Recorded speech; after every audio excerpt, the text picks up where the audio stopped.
Hey guys, welcome back to my channel. In this video, I am making this braided cap. I got a lot of requests on TikTok and I decided to share a detailed video here. Subscribe to my channel for more hair videos, and if you like this video, do give it a thumbs up and share widely.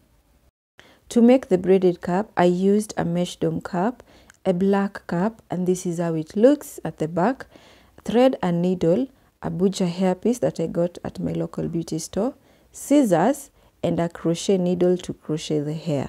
I started by turning the black cap inside out so that I could place it on the dummy, then attach the mesh dome cap onto it.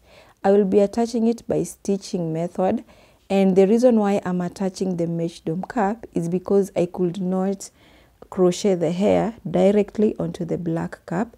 It will end up punching holes, and I will also not have enough space to crochet a lot of hair. It will be so little and the cap will be so obvious that it's a braided cap. So I decided to attach the mesh dome cap onto it. Then I will crochet the hair onto the mesh wig cap, which will not be visible on the outer part of the cap. This is how I'm going to attach the two caps together. I'm going to sew the mesh wig cap onto the cap in a way that the stitches are not visible on the outer part of the cap. The inner part of the cap has two layers of fabric at the bottom part, and this is where I'm going to make the stitches. Then I will cut out the excess mesh wig cap.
To crochet the hair, I passed the needle through the mesh wig cap without punching a hole onto the cap. Then I pulled the smaller piece of hair through the mesh cap and placed a bigger piece of hair onto the smaller piece, and now I had 3 even pieces because I joined the 2 smaller pieces. Then I just braided all the way down. As I braided, I passed my fingers through the hair all the way down to avoid making knots at the end of the braid, and I used my index finger to space out the braids.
I braided 3 lines on the left and the right side of the cap. Then I realized at the back part there was still a big space, and I decided to add 2 more lines of braids at the back part.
I love how this braided cap wig turned out. Let me know your thoughts in the comment section below.